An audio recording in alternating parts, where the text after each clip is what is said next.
예, 우리는 지난 시간에 내 부모를 공경하라라는 그 명령 5번째 계명에 대해서 살펴봤었죠. 기억나시죠? We previously looked at the fifth commandment, which commands us to honor our father and mother. Do you remember? 예, 오늘 그것까지 통역해 주시네요.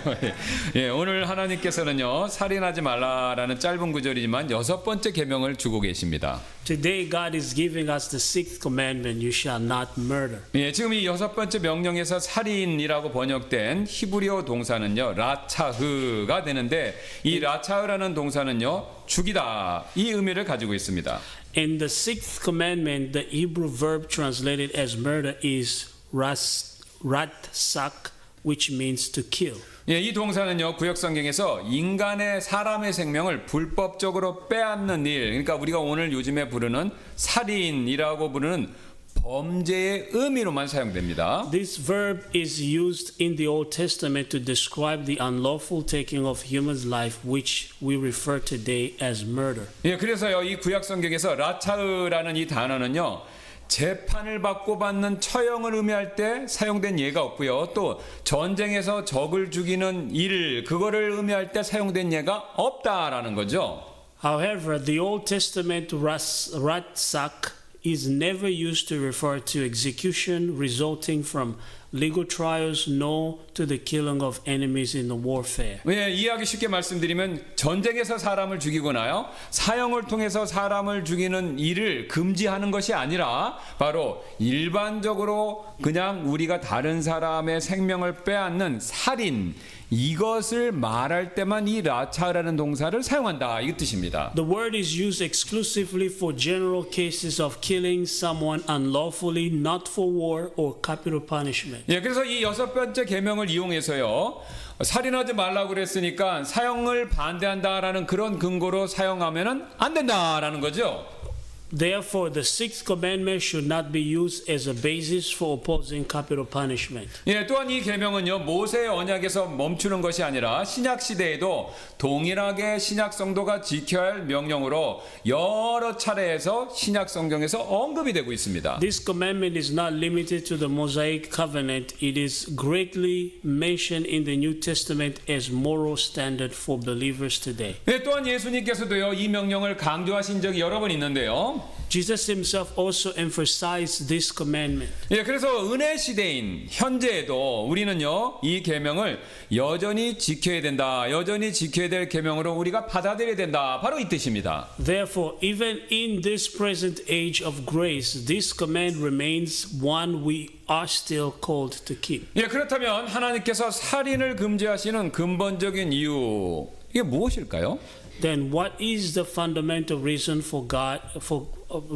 God forbids murder? 예, 단순히 생명 존중의 그 이유 때문에 금지하시는 것일까요? Is it simply out of respect for life? 예, 그 이유도 있지만 그것보다 사실 성경은 더 중요한 이유에 대해서 말씀하고 있습니다. That is one reason, but there is an even more important reason. 예, 바로 인간은요 이 세상에서 유일하게 하나님의 형상으로 만들어진 존재이기 때문에 그래서 하나님은 살인을 금지하시는 It 거다라는 is 거죠. because human beings are the only creatures in this world made in the image of God. 예, 그 사실을 창세기 9장 6절에서 이렇게 밝히고 있죠. That is why God said this in Genesis 9:6. 예, 누구든지 사람의 피를 흘리는 자는 사람에 의해 자기 피를 흘리리니 이게 죽는 그 죽임을 당한다 이 뜻이지 않습니까?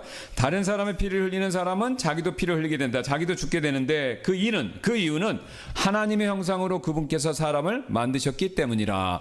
바로 죽어야 될 이유를 분명히 말씀하시죠. In Genesis 9:6, whoso sheddeth man's blood, by man shall his blood be shed. For in the image of God made he man. 예, 사실 하나님께서는요 이 세상에 존재하는 그 어떤 것보다도 가장 존귀한 존재이시죠. 여러분 이 사실 믿으시죠? In fact, God is the most noble being in all the world. 예, 그래서 여러분 이 가장 존귀하신 하나님의 형상과 모양으로 사람도 똑같이 만들어졌기 때문에 하나님이 귀하신 것만큼 사람도 귀하다. 바로 이 뜻입니다. Therefore, human beings who were created in the image of God in the image of God, that noble God. 그래서 하나님께서는요, 이처럼 존귀한, 고귀한 사람의 생명을 빼앗는 것은 바로 하나님의 고귀함을 모독한 일로 그렇게 여기시기 때문에 사형엔 사형으로 갚을 것을 명령하십니다. So to unjustly take the life of such a noble being is the insult to nobility of God Himself. 예, 쉬운 예로 제1차 세계대전의 발발로 인해서 유럽에서만요 3,200만 명의 군인이 다치거나 전사했다고 합니다. For example, during World War I, 32 million soldiers in Europe were wounded or killed. 예, 이는요 우리나라 현재 인구의 3분의 2에 해당하는 엄청난 숫자이지 않습니까?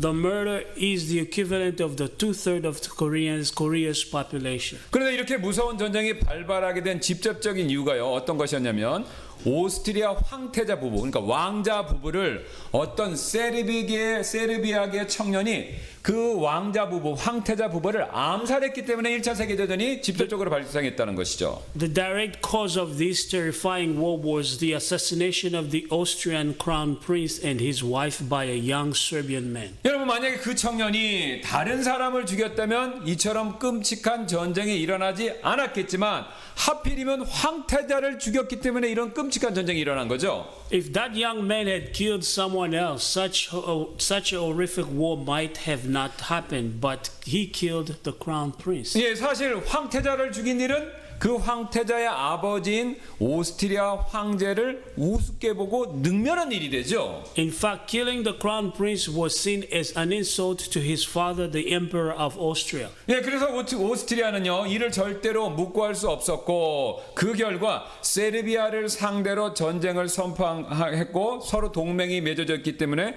그래서 1차 세계대전으로 이렇게 비화가 된 것이었죠. Austria could not overlook the offense and declared war on Serbia, which then escalate into World War I. 예, 같은 원리가 우리에게도 똑같이 적용이 되는데요. The same applies to us. 여러분 하나님의 눈에도 하나님의 눈에는요 오스트리아 황태자만 존귀하게 보이는 것이 아닙니다. In God's eyes, the Austrian crown prince is not the only precious person. 예, 하나님께서는요 모든 사람을 오스트리아 황태자 이상으로 모두 다 똑같이 동일하게 존귀하게 여기신다는 거죠. God considers every person just as or even more precious than the crown prince of Australia. 예, 왜냐면요 우리 인간은요 온 우주의 왕이신 하나님의 형상과 모양을 따라 똑같이 동일하게 만들어졌기 때문에 그렇습니다. Because we were created in the image and likeness of God, the King of the universe. 예, 그래서 우리 가운데 그 누구라도요 다른 사람의 생명을 함부로 빼앗게 된다면 하나님께서는요 오스트리아 황제보다 더 경노하시고 그 사람 역시 죽음으로 그 값을 치르게 하신다라는 거죠. So if any of us takes the life of another, God becomes more enraged than the Austrian emperor, and he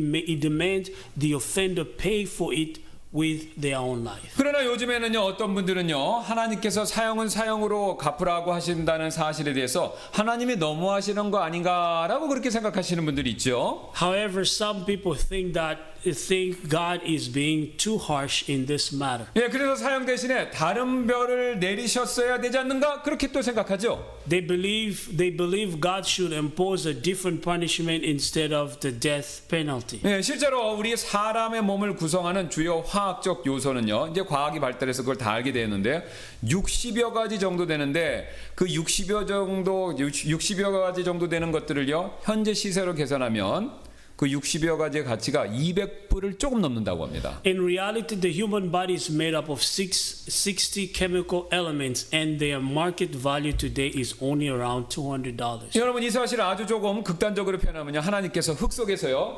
200불어치의 재료를 모아다가 우리 사람을 만드셨다 이 뜻이죠. 예. Put it in extreme term, it means God used about 200 worth of material from the dust to create mankind. 예, 그래서 만약 하나님께서 살인자에 대한 그 사형 대신에 원가 계산을 해서 200불의 돈으로 배상하라 그렇게 명령하셨다면 그것은요 그 사람의 생명의 가치를 그 정도의 돈 가치밖에 여기시지 않는다라는 그 뜻이지 않습니까? If God had commanded a murderer to compensate with 200 instead of facing the death penalty, it will suggest that a human life is worth only that amount. 예, 게다가 여러분 그것은요 또한 그렇게 하면요 그 사람이 지니고 있는 하나님의 형상 역시 200불의 돈 값어치밖에 안 된다. 바로 그 뜻이지 않습니까? It would also mean that the image of God in a person is worth no more than $200. 그러나 저와 여러분 여기 계신 모든 분들은요 사람의 생명이 200불이 아니라 그거보다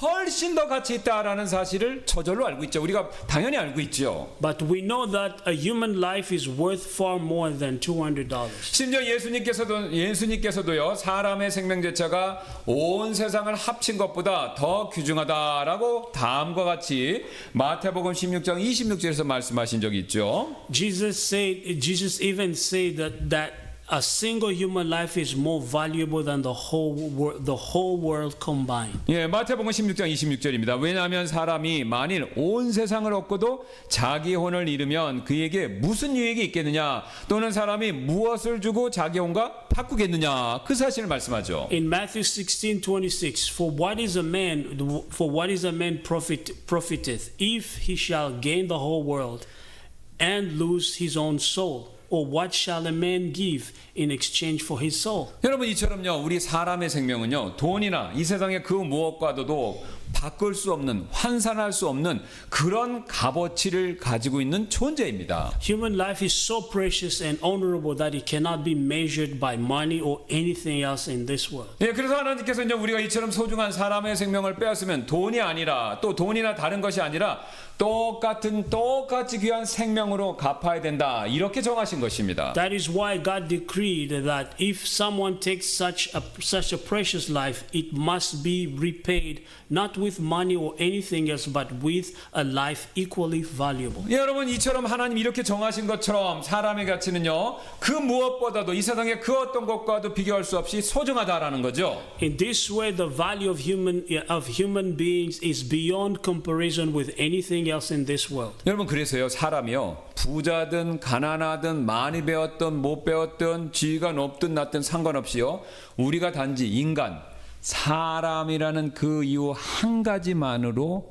존귀한 존재입니다. Whether a person is rich or poor, educated or not, high or lower status, none of that matters. They are valuable simply because they are human. 여러분 그러나 우리가 이 사실 이 간단하면서도 매우 분명한 이 사실을 놓치게 되면요 우리는요 나도 모르게 사람보다도요 돈이나 지위나 물건이나 기타 다른 것들을요 더 귀하게 여길 수도 있게 된다라는 거죠. But if we lose sight of this truth, we will begin to value money, status, or possession more than people. 여러분 그렇게 되면 어떤 일이 벌어지는 줄 아세요? 바로 사람의 생명을 경시하는 가볍게 여기는 그런 쪽으로 사람은 타락할 수밖에 없습니다. And eventually, without even realizing it, we will start to treat human life with disregard. 예, 그래서 기독교를 거부하는 사회, 그 다음에 기독교를 거부하는 국가일수록 하나님께서 생명을 중요하게 여기신다라는 이 사실을 알지 못하거나 부정하기 때문에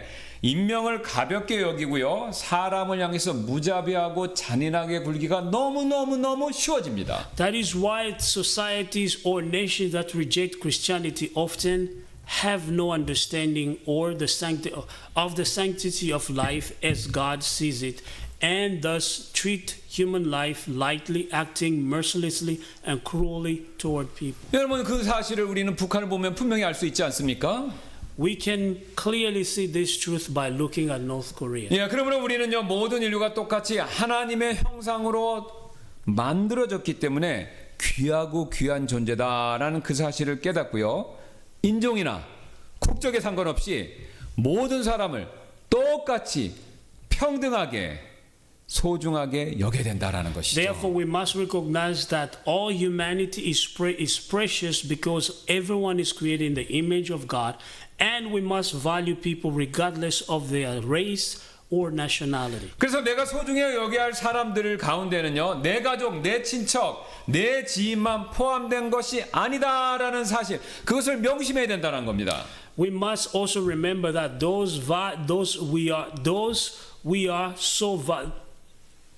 we must also remember that those we are to value are not just our family, friends, or acquaintances. 예, 우리는요 보통 내가 아는 사람, 내 가족, 내 지인은 소중하게 여기고 그 외 사람들은 덜 소중하게 여기지만요. 오늘 우리가 이 사실을 명심한다면 우리가 소중하게 여기게 될 사람들은요 단지 사람이란 이유만으로 모든 사람들을 포함해야 된다라는 거죠. If they are human, they must be included.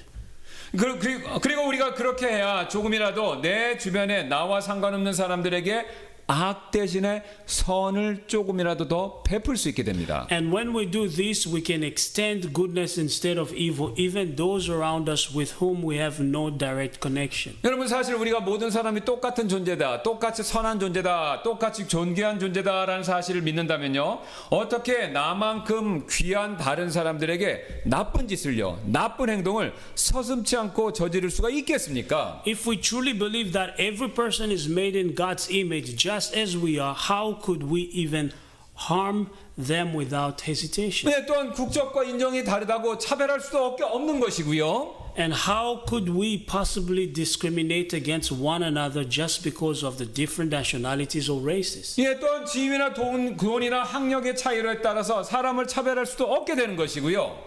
How can we treat people differently based on how much money or status they have? 네, 그래서 사도 야고보는요, 야고보서 2장 1절부터 그 이하에서 다음과 같이 말씀하신 적이 있죠. That is why the Apostle James says this. 내 형제들아, 영광의 주 곧 우리 주 예수 그리스도의 믿음을 가지고서 사람들의 외모를 중시하지 말라. 왜냐하면 만일 너희 집회에 금반지를 끼고 고급스러운 옷을 입은 사람이 들어오고 또 초라한 의복을 입은 사람이 들어올 때에 너희가 화려한 옷을 입은 자에게 관심을 가지고 그에게 이르기를 여기 좋은 자리에 앉으시오 하고 또 가난한 자에게는 이르기를 거기 서 있든지 여기 내 발 받침대 밑에 앉으라 하면 너희가 그때 너희끼리 차별하며 악한 생각들로 판단하는 자들이 되지 않겠느냐라고 되묻고 계십니다. In James chapter 2 verse 1 to 4, my brethren, have not the faith of our Lord Jesus Christ, the Lord of glory,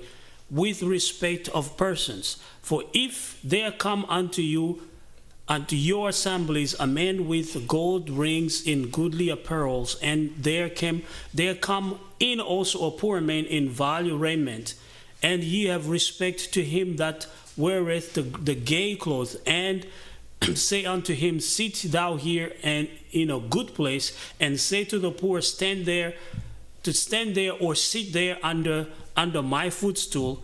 Are you not then partial in yourselves and are become judge of evil thoughts? 여러분 지금 이 사도 야고보의 이 질문에 저와 여러분은 뭐라고 대답하시겠습니까? How will you and I answer this question from the Apostle James? 네, 여러분 이 질문에 우리가 올바르게 대답하려면요, 우리는 모든 사람들을 똑같이 귀하게 그렇게 여겨야 되지 않겠습니까? To answer this question rightly, we must value all people equally. 여러분 특히 교회에서는요, 더더욱 우리가 모든 사람을 똑같이 존귀하게 여겨야 된다라는 This 것이죠. is especially true within the church. 예, 그러므로 항상 다른 사람들을 귀하게 여기시는 저와 여러분들 되시기를 주님의 이름으로 소원합니다. Therefore, I pray in the name of the Lord that you and I will always treat others as precious. 예, 우리는 지금까지 하나님께서 살인을 금지하신 이유가 바로 사람이 하나님의 형상으로 만들어진 존재이기 때문에 그렇다라는 사실을 살펴봤죠. We have seen that the reason God forbid murder is because human beings are created in the image of God. 예, 그리고 만약 사람이 이 계명을 어기고 살인을 저지르게 되면 그 사람 역시 똑같이 사형에 처해져야 된다라는 사실도 살펴봤죠.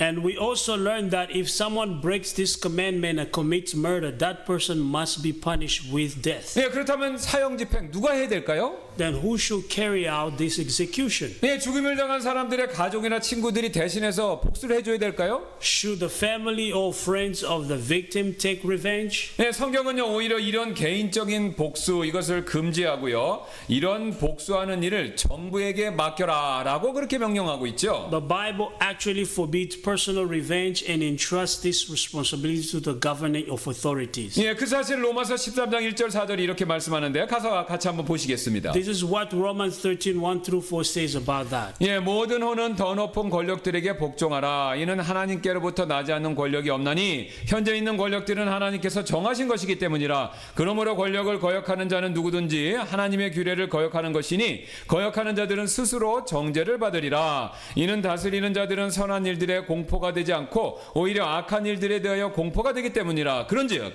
내가 권력을 두려워하지 아니하려 하느냐? 선한 일을 행하라. 그리하면 내가 바로 그에게 칭찬을 받으리라. 이는 그가 내게 선을 이루는 하나님의 사역자이기 때문이라. 그러나 내가 악한 일을 행한다면 두려워하라. 이는 그가 하나님의 사역자로서 악을 행하는 자에게 진노를 지평하는 응징자이므로 그가 헛되이 칼을 차는 것이 아니기 때문이라 라고 말씀합니다. In Romans 13, 1 through 4, let every soul be subject unto higher powers, for there is no power but of God, and the power that be are ordained of God.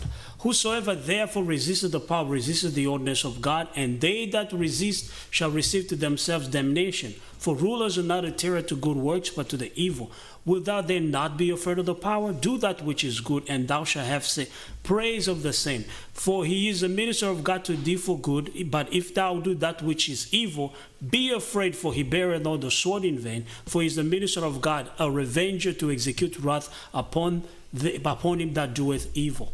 예, 지금 1절 말씀을 먼저 다시 한번 보시면요. 모든 권력은 하나님께로부터 나왔고 그래서 하나님께서 국가 권력도 세우고 인정하셨다. 그렇게 말씀하시죠. In verse 1 we see that all authority come from God and that he has established the governing authority. 예, 그리고 밑에 있는 3, 4절은요. 그 국가 권력이 하는 일들에 대한 구체적인 설명을 주고 있죠. And verse 3 and 4 go on to explain the role of governing authority. 예, 즉 국가 권력은 하나님께부터 권위를 위임받아서 두 가지를 합니다. 선을 행하는 자들에겐 칭찬을 주고 악을 행하는 자들에겐 보복을 가한다. 이 두 가지 일을 얘기하고 있죠. The government receives its authority from God to praise those who do good, to bring punishment upon those who do evil. 예, 물론 부패한 정부는요 이 일을 제대로 수행하지 못하지만 정상적인 정부다라고 하면요 반드시 이런 식으로 이 일을 수행하고 있죠. Of course, corrupt government may fail in this task, but a proper government is expected to carry it out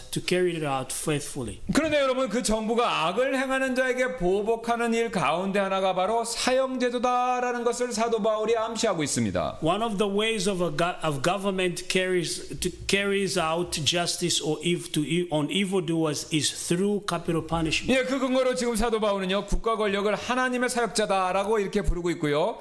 그들이 이를 위해서 칼을 차고 있다 이렇게 설명하고 있습니다. As a basis for this, the Apostle Paul refers to the governing authorities as God's servant and point out that they do not bear the sword in vain. 예, 이처럼 사형의 집행은요 개인이 아니라 국가 권력에 의해서 이루어진다라는 사실을 분명히 밝히고 있죠. Thus, the execution of justice, including capital punishment, must be carried out by the state, not individuals. 왜냐하면요 하나님께서는요 개인적인 복수 이것을 금지하시고 그 일을 정부에게 맡기셨기 때문에 그렇습니다. Because God has forbidden personal vengeance and entrusted this responsibility to the government. 예, 그래서 우리는요 개인적인 감정 이게 뭐 어려운 일이나 안 좋은 일이 있었을 때 그런 개인적인 감정이 복수로 이어지지 않도록 스스로를 조절하는 훈련을 어렸을 때부터 할 필요가 있습니다. Therefore, we must train ourselves to control our emotions so that personal feelings do not lead us to act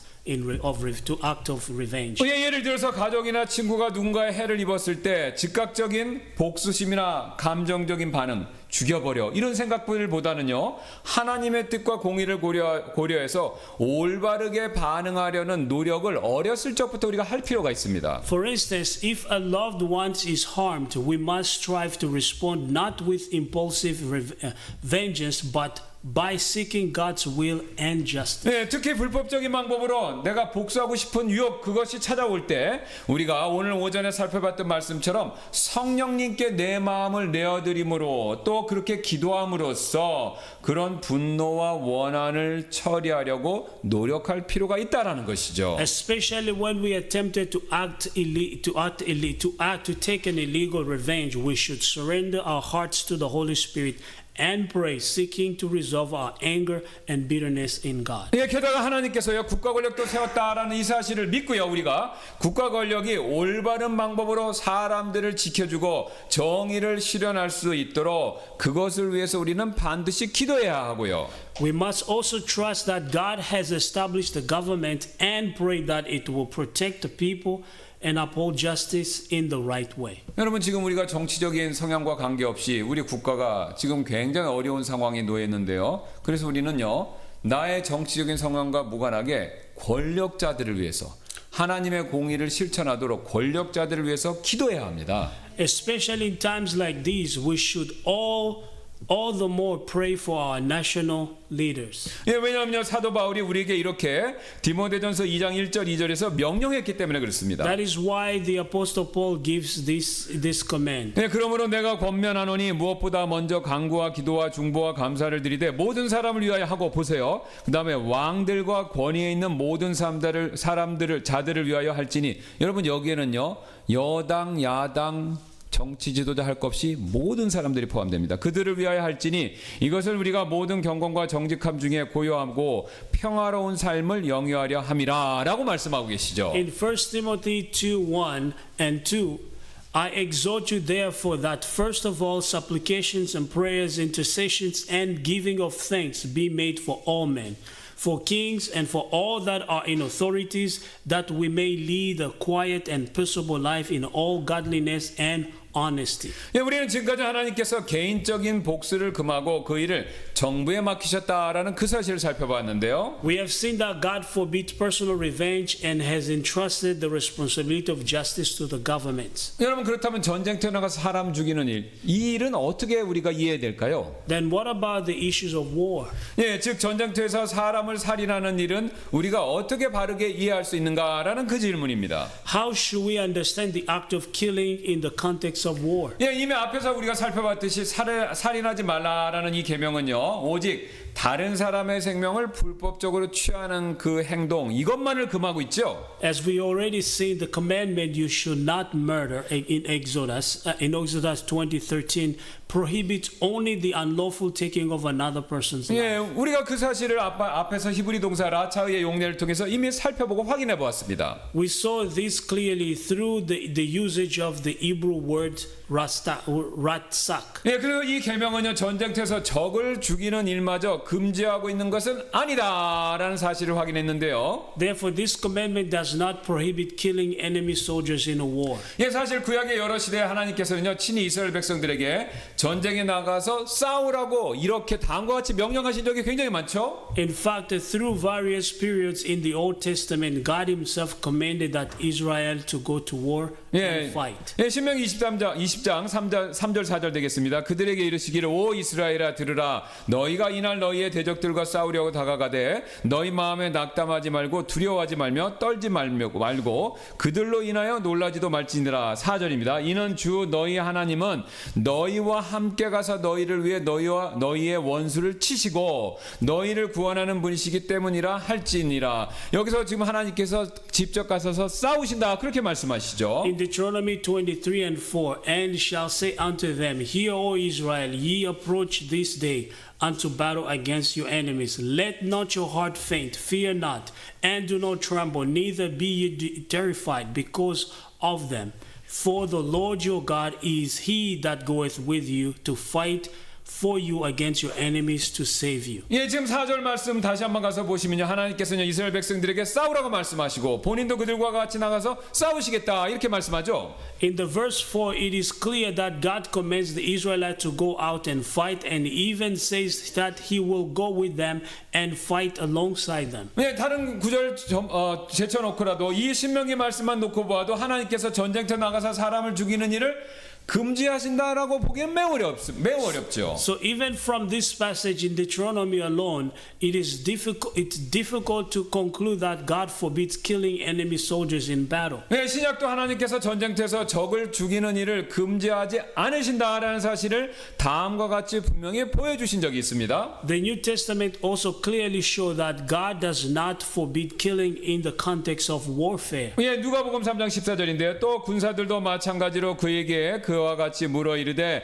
우리는 무엇을 하리이까 하니 그가 그들에게 이르되 아무에게도 폭력을 행사하지 말고 아무도 거짓으로 고소하지 말며 너희가 받는 급료로 만족하라 하더라라고 말씀하고 있습니다. In Luke 3:14, and the soldiers likewise demand of him, saying, And what shall we do? And he said unto them, Do violence to no man, neither accuse any falsely, and be content with your wages. 예, 지금 이 누가복음 말씀은요. 침례 요한의 사역에 관해서 말씀하고 있는 것이죠.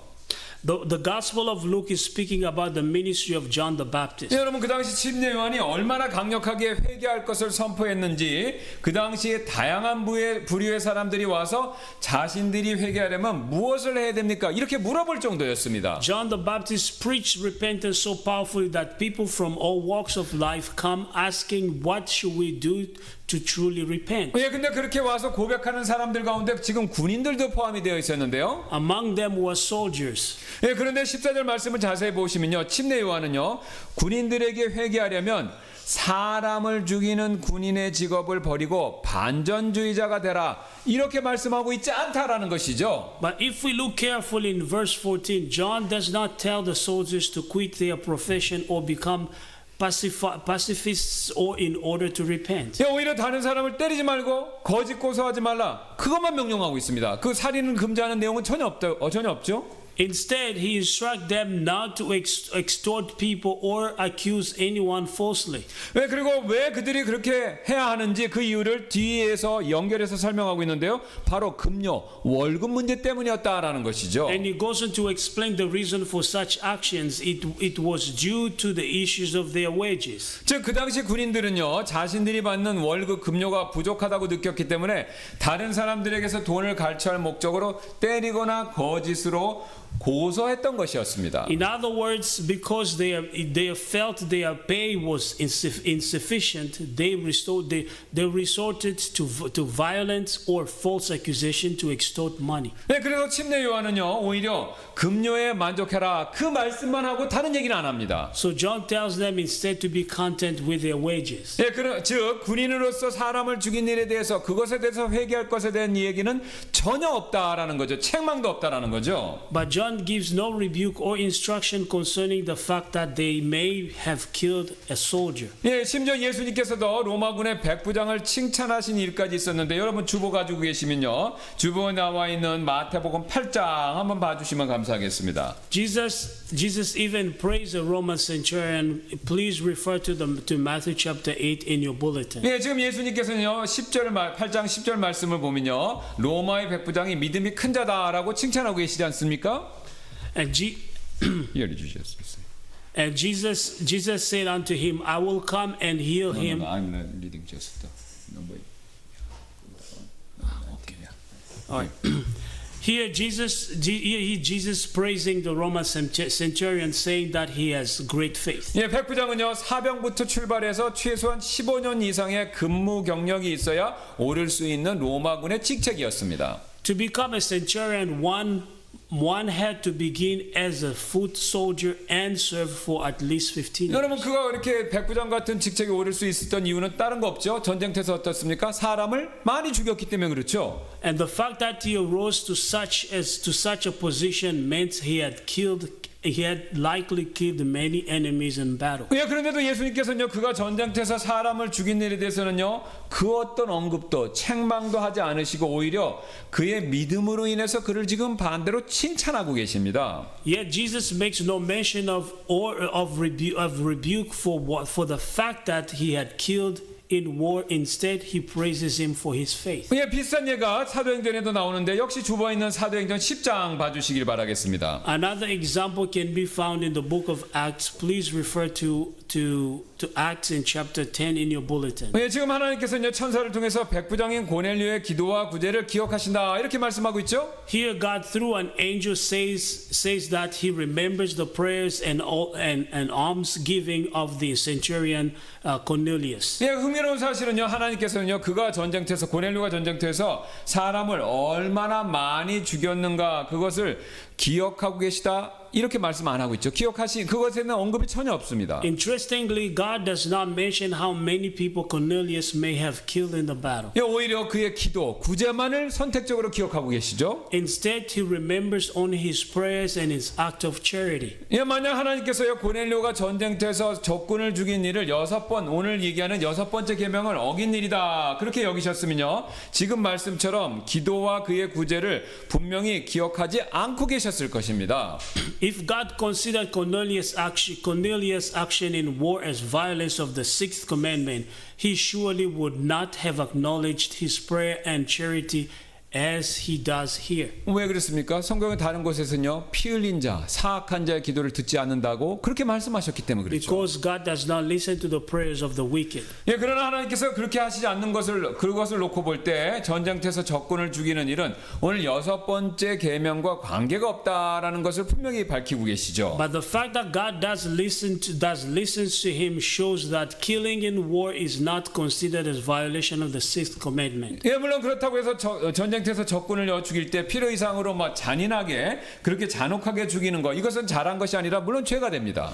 Of course, killing with unnecessary cruelty or brutality in war is sinful. 예, 하나님께서 물론 그런 잔인하게 죽이는 일에 대해서 문제가 없다 그렇게 보시지 않는다는 거죠. God does not overlook such action as acceptable. 예, 그러나 군인으로서 적을 살상하는 것은요, 온당한 군인의 의무로 정당하게 그렇게 여겨주신다는 것이죠. However, killing as a soldier in the line of duty is seen as a legitimate responsibility. 예, 여기서 우리는 한 가지 굉장히 중요한 사실을 배우게 되는데요. From this, we learn one important truth. 예, 여기 우리에게 주어진 이 군인의 의무, 이것은요, 이 세상의 싸움에서만 적용되는 것이 아니라 영적인 싸움에도 우리는 똑같은 군인의 의무를 가지고 있다라는 사실을 우리가 알 수가 있습니다. The duty of a soldier applies not only to physical warfare but also to the spiritual battles we face. 예, 그 사실 사도 바울이 에베소서 6장 12절 13절에서 이렇게 말씀한 적이 있죠. The Apostle Paul explained this truth in the following way. 예, 이는 우리가 혈과 육에 맞서 싸우는 것이 아니요 오직 정사들과 권능들과 이 세상 어둠의 치리자들과 높은 처소들에 있는 영적 사악함과 맞붙어 싸우는 것이기 때문이라. 그런즉 너희는 하나님의 전신갑주를 취할지니 이것은 너희가 악한 날에 능히 대항하고 모든 일을 행한 후에 설 수 있게 하려 함이라라고 말씀하십니다. In Ephesians 6:12 and 13, for we wrestle not against flesh and blood, but against principalities, against powers, against the rulers of the darkness of this world, against spiritual wickedness in high places. Wherefore take unto you the whole armor of God, that ye may be able to withstand in the evil day, and having done all to stand. 여러분, 그렇죠. 우리는요, 예수 그리스도의 영적인 군사로서 내 자신 안에 있는 정욕, 그 다음에 이 세상, 그리고 영적으로 마귀와 늘 싸워야 합니다. Yes, that's right. As spiritual soldiers of Jesus Christ, we must fight against our own sinful desires, the world, and the devil. 예, 그리고 피 흘리기까지 철저히 싸워야 하는데요. 그렇지 않으면 다음과 같은 책망을 주님께로부터 받을 수도 있기 때문에 그렇습니다. And we must fight against the intensity, even in the point of shedding blood. If we don't, we may fall under this rebuke. 예, 히브리서 12장 4절 이렇게 말씀하고 있죠. 너희가 죄와 싸우되 아직 피 흘리기까지는 대항하지 아니하였도다라고는 그렇게 말씀하고 계시죠. In Hebrews 12:4, ye have not yet resisted unto blood, striving against sin. 여러분, 우리가 이런 책망을 히브리서 말씀과 같은 책망을 받지 않으려면요, 우리를 넘어뜨리는 죄와 늘 철저하게 싸울 필요가 반드시 있습니다. To avoid such a rebuke, we must wage a thorough and relentless endless battle against the sins that seek to bring us down. 예, 왜냐면요 이것이 우리의 온당한 의무 가운데 하나이기 때문에 그렇습니다. That is our rightful duty. 예, 우리가 지금까지 하나님께서는요 우리에게 군인의 의무를 주셨기 때문에 전쟁터에서 적을 죽이는 이거 일을 금하지 않으셨다라는 그 사실을 살펴보았죠. We have seen that because God has given us the role of a soldier, He does not forbid killing in war. 예, 그렇다면 기독교인이 자신을 향한 신체적인 공격으로부터 스스로를 방어하기 위해서 우리가 물리적인 폭력을 사용하는 거 이건 우리가 어떻게 이해될까요? Then what about using physical force to defend oneself from personal physical attack? Is that permitted for Christians? 예, 좀 더 구체적으로 그리스도인들이 자기 방어를 위해서 총과 칼과 같은 무기를 사용해도 될까요, 말까요? In other words, can Christians use weapons like guns in self-defense? 예, 성경은요 일부 구절에서 자기 방어를 위한 무력 사용을 권장하고 있습니다. The Bible in certain passages does support the use of force for the purpose of self-defense. 예, 대표적인 예가 바로 동물들에 대한 자기 방어를 위해서 무력을 사용하는 경우가 있죠. 그걸 성경은 분명히 권하고 있고요. A representative example is the use of the force to defend oneself from animal attacks. 예, 그 당시 이스라엘 지역에서는요 매우 흔했던 곰이나 사자 같은 야생 동물의 공격에 대해서 자신을 방어할 목적으로 물리력을 사용하거나 무기를 사용하는 행동은 명백히 옳은 일이 되었습니다. In ancient Israel, it was clearly right to use force or weapon to defend oneself from wild animals such as bears and lions, which were common in the region. 예, 다 그 근거로 다윗 자신도 양을 돌볼 때 그런 무력을 사용했다, 이 무림매를 사용했다라고 막대기를 사용했다라는 내용이 사무엘기상 17장에 나오기 때문에 그렇습니다. David himself describing doing exactly that while tending sheep as recorded in 1 Samuel 17. 예, 성경은요 또한 동물뿐만 아니라 강도나 도적과 같은 다른 사람의 물리적인 공격에 대한 자기 방어를 목적으로 무력을 사용하는 것 이것을 허용하고 있습니다. The Bible also permits the use of force in self-defense not only against animals but also against human attackers like robbers or thieves. 예, 오늘 분명히 출애굽기 말씀에서 20장 13절에서 모세 율법은 살인을 금했지만 율법에 따른 곳에서는요 한밤중에 자기 집에 침입한 사람을 때리거나 죽이는 것까지는 금하지 않는다라는 그 사실을 가르쳐주고 있습니다. Moses' law forbade murder in Exodus 20:13, but it did not prohibit striking or even killing a murderer, an intruder who broke into one's home at night. 예, 출애굽기 22장 2절 3절 가서 한번 보시겠습니다. 만일 도둑이 뚫고 들어온 것이 발각되어 그가 맞아 죽게 되면 보세요. 뚫고 들어와서 맞아 죽게 되면 그를 위해 피를 흘릴 필요가 없느니라. 그러니까 죽인 사람은 때려 죽인 사람은 그 사람은 피를 흘릴 필요가 없다 이렇게 말씀하죠. 자, 3절 보겠습니다. 만일 그 도둑 위에 해가 떴으면 아침이 됐으면 그를 위해 피를 흘려야 하리라. 해가 떴을 때 죽이면 그 사람이 목숨을 잃어야 된다라는 거죠. 그가 반드시 전액 배상하되 그가 아무것도 없으면 자기가 도둑질한 것으로 인해 그는 팔려야 할 것이니라 라고 구별돼서 얘기하고 있죠. In Exodus 22:2 and 3, if a thief be found breaking up and be smitten that he die, there shall no blood be shed for him. If the sun be risen upon him, there shall be blood shed for him. For he should make full restitution. If he has nothing, then he shall be sold for his theft. 여러분 지금 한 가지 흥미로운 사실은요. 도둑이 해가 뜨고 나서 침입했을 때 이를 죽이면 어떻습니까? 처벌의 대상이 되지만 밤에 침입했을 때 이를 죽이면요. 정당방위로 인정해 준다는 거죠. An interesting point is that if a thief broke in after sunrise, was killed, the one who killed him will be held accountable.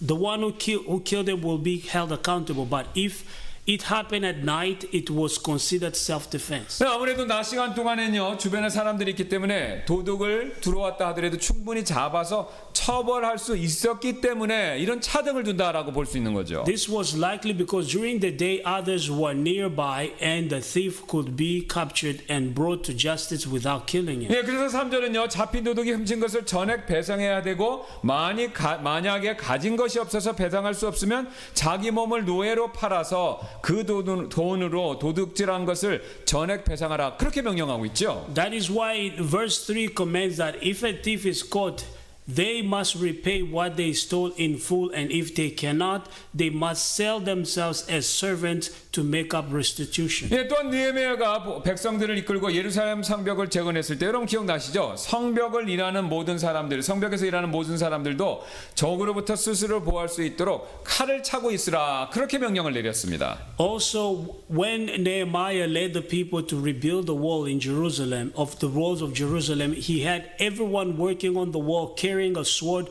to protect themselves from enemies. 예, 게다가 흥미로운 사실은요, 예수님도 이와 관련해서 다음과 같은 사실을 말씀하셨다는 점인데요. 누가복음 22장 36절입니다. What's even more interesting is that Jesus himself spoke along these lines. 예, 그때 그분께서 그들에게 이르시되 제자들에게 이르시되 그러나 이제는 돈주머니 가진 자는 그것을 취하고 짐 보따리도 그와 같이 하며 보세요. 칼이 없는 자는 자기 옷을 팔아 하나를 살지니라. 칼을 사라고 예수님이 말씀하고 계십니다. In Luke 22:36, then said he unto them, but now he that hath a purse, let him take it, and likewise his scrip. And he that hath no sword, let him sell his garment and buy one. 여러분 그 당시 사람들은요 일반적으로 강도로부터 스스로를 보호하기 위해서 칼을 가지고 다녔는데요. 예수님께서는 이것을요 금하고 계시지 않다라는 거죠. 오히려 칼을 가지고 있으라 이렇게 말씀하시죠. At that time, it was common for people to carry swords to protect themselves from robbers, and Jesus did not forbid this practice. 그러나 베드로가 이 칼을 사용해서 도둑이나 강도가 아니라요 예수님을 체포하려고 왔던 대제사장의 종 말고의 귀를 베었었을 때 예수님께서는 이 일에 대해서는 꾸짖으셨습니다. However, when Peter used his sword not against a thief or robber, but to cut off the ear of Malchus, the high priest's servant who came to arrest Jesus, Jesus rebuked him. 예, 요한복음 18장 10절 11절인데요. 그때 시몬 베드로가 칼 하나를 가졌으므로 예수님 명령대로 말씀대로 칼을 하나 가졌죠. 가졌으므로 그것을 뽑아 대제사장의 종을 쳐서 그의 오른쪽 귀를 베어버렸더라. 그 종의 이름은 말고더라. 그때 예수님께서 칭찬하신 게 아니라 베드로에게 이르시되 내 칼을 칼집 안에 꽂으라. 내 아버지께서 내게 주신 잔을 내가 마시지 아니하겠느냐 하시더라. In John 18:10-11, then Simon Peter, having a sword, drew it and smote the high priest's servant and cut off his right ear. Then the servant's name was Malchus. Then Jesus said unto Peter, put up thy sword into the sheath. The cup which my Father has given me, shall I not drink it? 여러분 지금 흥미로운 사실은요. 예수님께서 베드로에게 칼을 버려라. 없애라라고 말씀하지 않고요. 그냥 칼을 칼집에 도로 꽂으라 이 말씀만 하시죠. What's interesting is that Jesus didn't tell Peter to throw the sword away. He told him to put it back into its sheath. 이 말씀은요. 베드로가 칼을 갖는 일, 소지하는 일 그 자체를요.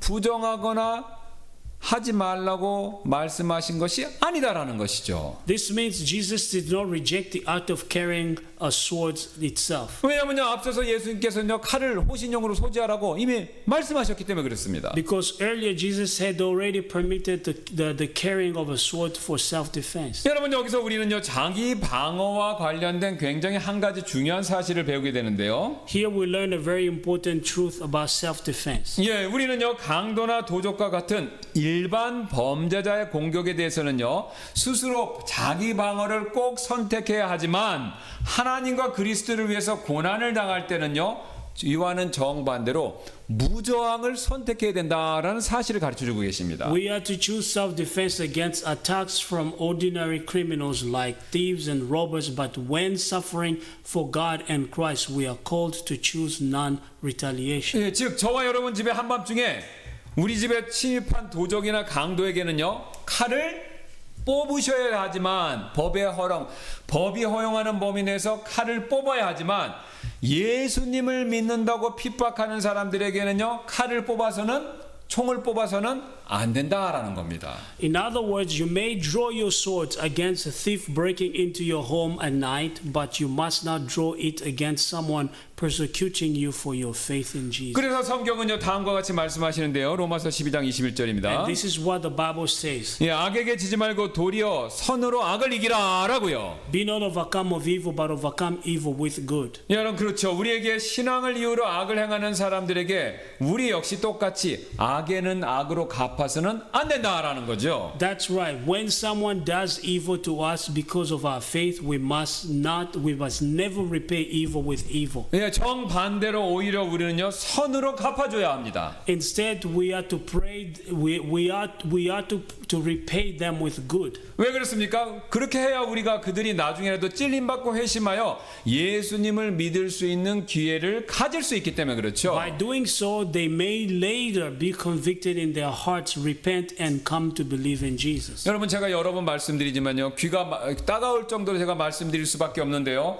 칼에는 칼로 맞서는 율법의 방법이 아니라 악조차도 선으로 갚는 은혜의 방법을 사용해야만 사람의 마음은 바뀝니다. In other words, we don't follow the law of sword for sword, but rather the way of grace, overcoming evil with good to bring about true heart transformation. 반면에 신앙의 문제와 관계없이 우리의 금품을 목적으로 우리의 그냥 생명을 노리는 그렇게 폭력을 휘두르려고 하는 강도나 도적 같은 사람들에게는요 법이 허용하는 범위 내에서 우리는 정당하게 맞서야 된다라는 것이죠.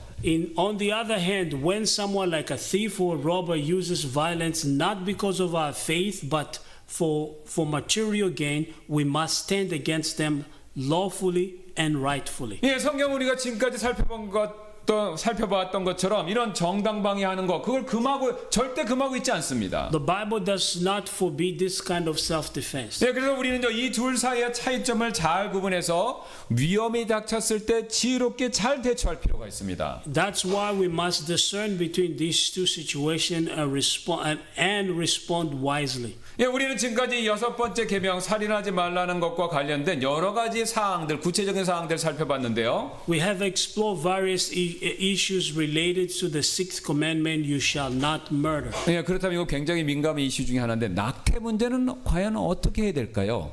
Then what about the issue of abortion? 예, 낙태는요 살인하지 말라는 이 명령을 어기는 일일까요? 아니면 어기지 않는 일일까요? Is abortion a violation of this commandment? 예, 낙태는요 임신을 통해 형성된 독립된 생명을 의도적으로 죽이고 자궁에서 제거하는 행동이 됩니다. Abortion is the intentional ending of a distinct life formed through pregnancy and its removal from the womb. 여러분 낙태는요 낙태주의자들이 주장하는 것처럼 생각하는 것처럼 단순히 자기 어머니의 신체 조직의 일부를 제거하는 것이 아니라 이미 하나의 독립된 존재 생명체를 죽이는 행위이기 때문에 죄에 해당할 수밖에 없습니다. It is not merely the removal of a tissue, but the killing of a distinct human life, and therefore it is sinful act. 여러분 성경을 쭉 보시면요 임신 이후부터 태아, 임신 이후에 생긴 그 태아를요 일괄되게 성경은 독립된 사람으로 간주하고 그 독립된 사람이기 때문에 하나님의 형상을 가졌으므로 이것을 보호해야 된다라고 항상 일관되게 말씀하고 있습니다. The Bible regards the unborn child as a distinct person from the moment of conception and commands that life be protected. 예, 성경의 예를 들어서 한번 보시면요. 그 누가복음 1장 41절인데요. 예수님의 어머니 마리아를 방문한 엘리사벳 서로 사촌간이죠. 그 엘리사벳의 태아 침례 요한이죠. 이 태아는 이미 독립적인 존재로 활동하고 있었기 때문에 마리아의 소리를 들었을 때 어떻게 했습니까? 이에 반응해서 뛰어놀았다 이렇게 얘기하죠. 이게 신체 조직의 일부였으면 뛰어놀 일이 없지 않습니까? 내 몸인데. 그런데 독립적인 인격적인 생명체이기 때문에 뛰어놀았다라는 사실을 성경이 밝힙니다. For example, when Mary and the mother of Jesus visited Elizabeth, her unborn baby responded by leaping in the womb, showing that he was already and it was already an active, distinct being. 네, 누가복음 1장 41절입니다. 여러분 누가 낙태 찬성하는 분이 있으면 이 구절을 보여주세요. 엘리사벳이 마리아의 문안을 들었을 때 아기가 그녀의 태 속에서 뛰노느니라 라고 분명히 말씀하죠. In Luke 1:41, and it came to pass that when Elizabeth heard the salutation of Mary, the baby leaped in her womb. 여러분 사실 성경에서는요, 우리가 흔히 지금 말하고 있는 이 태아라는 단어가 나오지 않습니다. 오히려 성경은요, 임신한 순간부터 10달 동안 엄마의 뱃속에 있든지 아니면 출생해서 밖으로 나왔든지 모두 다 한 단어를 사용하는데 바로 아기라고 똑같이 부르며 독립된 사람으로 한결같이 취급한다는 겁니다. In fact, the Bible never uses the term fetus from the moment of conception, whether the child is in the womb or unborn. Scripture consistently refers to the child as a baby and treats them as distinct person. 예, 그래서 창세기에서 보시면요, 우리 쌍둥이인 야곱과 에서가 어머니의 뱃속에서부터 싸우는 장면을 통해서 이 두 태아는 어머니의 신체 일부가 아니라 독립된 인격체고 독립된 생명이고 독립된 아이들이다라는 것을 명백하게 보여주고 있다라는 것이죠. Thus, in Genesis, the scene where twins Jacob and Esau struggle within their mother's womb shows that unborn children are not merely parts of the mother's body, but are distinct individuals. 여러분 현대과학도 또한 마찬가지인데요. 이 태아가 어머니의 신체 조직의 일부가 아니라는 것을 입증하고 있는데 유전과학이 그걸 보여주죠. 어머니 신체하고 똑같으면 태아의 유전인자가 똑같아야 되는데 어머니의 유전인자와 다른 완전히 구별되는 46개의 새로운 유전자를 가지고 있습니다. Modern science also confirmed that a fetus is a separate human being possessing a unique set of 46 chromosomes distinct from the mother. 예, 그래서 성경과 과학은요 동일하게 태아를 사람으로 간주하고 있고요. 그래서 낙태는 6번째 계명인 살인하지 말라라는 이 계명을 어기는 행위가 됩니다. Therefore, both Scripture and science regard the unborn human beings as abortion, and abortion is a violation of the sixth commandment: "You shall not murder." 그래서 우리 그리스도인들은요 낙태 찬성론자들의 주장이 있죠. 내 몸 내 선택, my body, my choice. 이거 미국 사람들이 엄청 주장하는 구호인데요. 이 주장에 우리는 동의할 수 없고요. 오히려 우리는요 태아의 생명을 소중하게 여기며 생명 존중의 이 6번째 명령을 올바르게 실천해야 된다라는 것이죠. That is why we as Christians cannot agree with this pro-abortion slogan, "My body, my choice." Instead, we are called to cherish the life of the unborn and faithfully uphold the sixth commandment that affirm the sanctity of life. 예, 오늘 하나님께서는요 이 6번째 계명을 통해서 우리가 많은 진리들을 가르쳐 주셨습니다. Today, through the sixth commandment, God has taught us many important truths. 예, 여러분 살인을 금지하신 가장 첫 번째 이유는 뭡니까? 우리가 하나님의 형상대로 만들어졌기 때문이죠. First and foremost, God forbid murder because human beings are created in the image of God. 그래서 만약 누군가 이 계명을 어기고 다른 사람의 생명을 빼앗는 살인을 저지르면요 그 사람도 사형에 처해져야 된다는 것이죠. Therefore, if someone violates this command by committing murder, they are to be punished with death. 하지만 하나님은요 이 사형 집행을 정부에 맡기시고 개인에게 맡기신 것은 아니다. 그래서 개인 복수는 금지한다는 거죠. However, God entrusted the execution of justice to the government, not to individuals. 예, 그렇다고 하나님께서는요 강도나 도적으로부터 공격을 받을 때 이에 대처하기 위한 정당 방어, 심지어는 정당 방위를 위해서 다른 사람을 죽이는 것 이것마저도 완벽하게 금지하신 것은 아니다라는 거죠. This does not mean that God forbids self-defense in the case of attacks by robbers or criminals. 예, 이런 정당 방위 이것을 허용하시지만 하나님과 그리스도를 위해서 고난을 당할 때는 무저항을 선택해야 된다라는 사실도 알려주셨습니다. He allows self-defense but teaches us to choose non-retaliation when suffering for the sake of God and Christ. 왜냐면요 악을 선으로 갚는 이 은혜의 방법 이것만이 사람의 마음을 움직여서 그 사람에게 구원받을 수 있는 기회를 제공하기 때문에 그렇습니다. Because only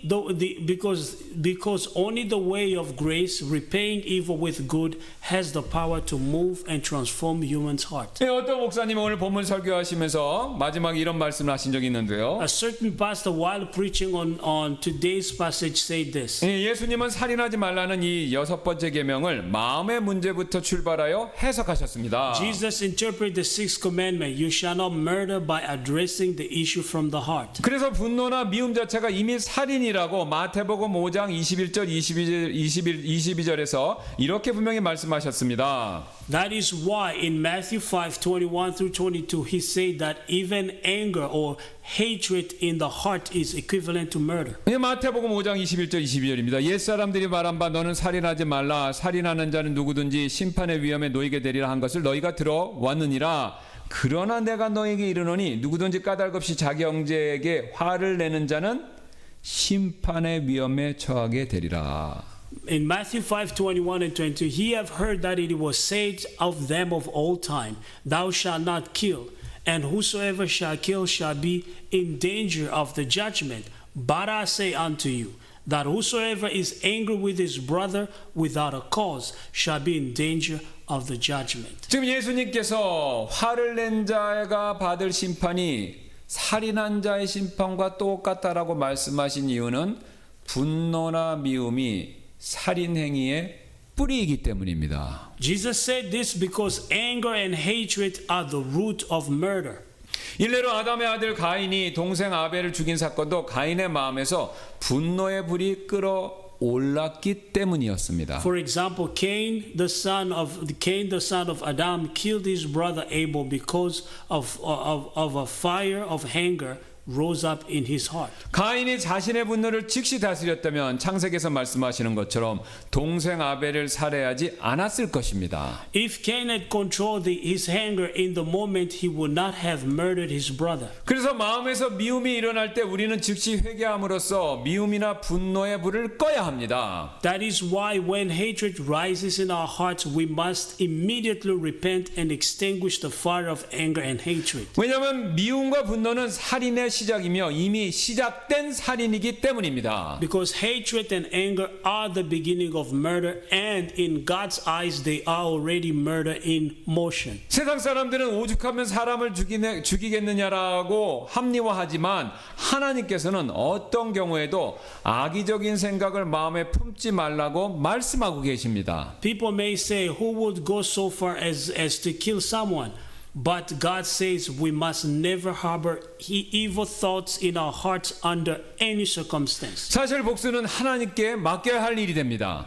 In fact, vengeance is something we must leave to God. 왜냐하면 우리가 복수하면 정당한 복수를 하지 못하지만 하나님께서는 은밀한 것까지도 다 보시고 정의롭게 복수해 주시기 때문입니다. Because we cannot carry out true justice in our revenge, but God sees even what is hidden and avenges with perfect justice. 그러므로 우리는 일체의 복수를 하나님께 맡기고 오히려 원수를 위해 축복하는 기도를 해야 합니다. Therefore, we must entrust all vengeance to God and instead pray a blessing over our enemies. 즉 우리는 악을 악으로 갚지 말고 선을 악으로 갚아야 한다는 것이죠. We must not repay evil with evil, but overcome evil with good. 그리고 우리는 피스메이커가 되어야 합니다. We are to be called the peacemakers. 그래서 우리의 다른 사람에 대한 분노와 원한을 마음속에 그대로 내버려 두어서는 안 된다라는 것이죠. Therefore, we must not let anger or resentment toward others remain in our hearts. 특별히 가장 가까운 가족에 대한 원한이나 분노는 반드시 예수 그리스도의 십자가 앞에서 회개하여 청산하고 서로 화해해야 합니다. Especially when it comes to resentment or anger toward our closest family, we must bring it before the cross of Jesus Christ, repent and seek reconciliation. 왜냐하면 화가 화를 부르고 미움이 미움을 부르기 때문입니다. Because anger breeds more anger and hatred produces more hatred. 그러나 우리가 그들에게 사랑과 은혜로 대한다면 하나님께서 그들도 변화시켜 주실 것입니다. But if we treat them with love and grace, God will work in their hearts and to bring transformation. 여러분 어떻습니까? 이 목사님 말씀이 사실이지 않습니까? What do you think? Is it what this pastor is saying true? 사실 살인의 문제는요 결국 마음의 문제다라는 것이죠. The issue of murder is ultimately a matter of the heart. 왜냐하면요 우리 마음에 다른 사람에 대한 분노와 원한이 이미 충분히 쌓여 있기 때문에 그것이 살인이라는 행동으로 나오는 것뿐이다라는 것이죠. Because anger and resentment toward others have already been building up in our hearts. 그래서 마음속에 다른 사람에 대한 분노와 원한이 쌓여 있는 사람은 언제 터질지 모르는 시한폭탄과도 같은 사람이 될 수 있습니다. That is why someone harboring such emotions becomes like a ticking time bomb ready to explode at any moment. 왜냐면요, 분노와 원한이라는 폭약이요, 자기 마음 안에 차곡차곡 이렇게 쌓여 있기 때문에 그렇습니다. Because the explosive force of anger and resentment is being stored up inside them. 그러다가요, 이 분노와 원한이라는 폭약이 터지면요, 결국 남도 죽고 나도 죽게 됩니다.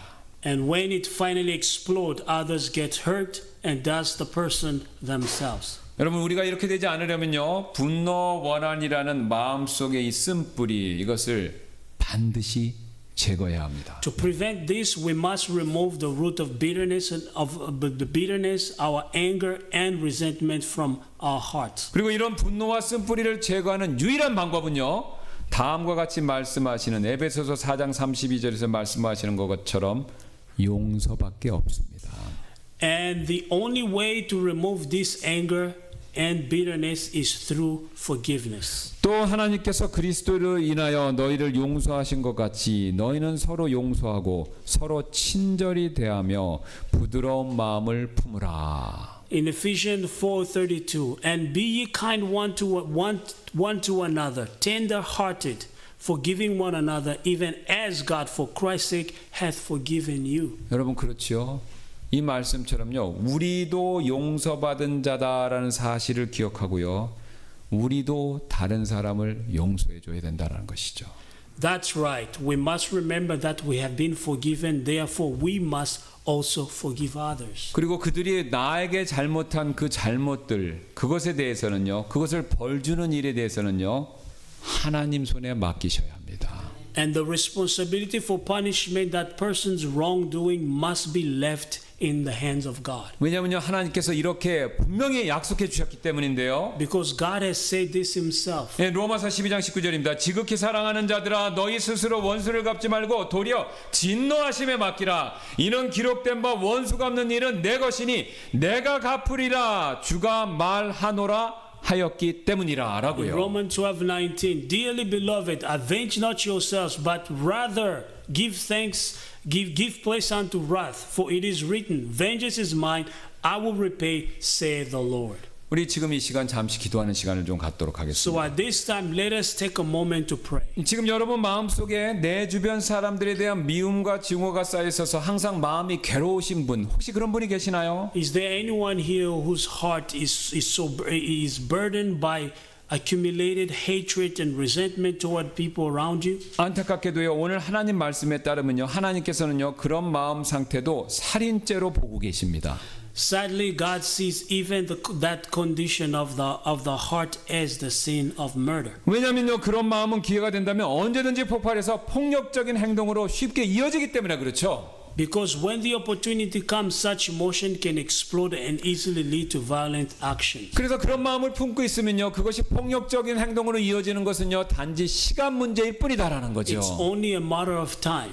그래서 오늘 우리가 6번째 이 계명을 어기는 사람이 되지 않으려면 우리는요, 용서를 통해서 마음속에 있는 그런 미움과 증오를 씻어버려야 합니다. Therefore, if we want to avoid breaking the sixth commandment, we must cleanse our hearts of hatred, resentment through forgiveness. 그러므로 지금 여러분의 그런 미움과 증오를 주님께 내어드리고 그리스도의 보혈로 씻어달라고 여러분 그렇게 기도하시지 않겠습니까? So at this moment, won't you give that hatred and resentment over to the Lord and ask Him to wash away with the blood of Christ? 제가 먼저 기도하고 이 시간이 위해서 초청 시간에 이것을 위해서 우리 기도하는 시간 갖도록 I will 하겠습니다. pray first, and then during the invitation, we will all pray together for this. 기도하시겠습니다. Let's pray.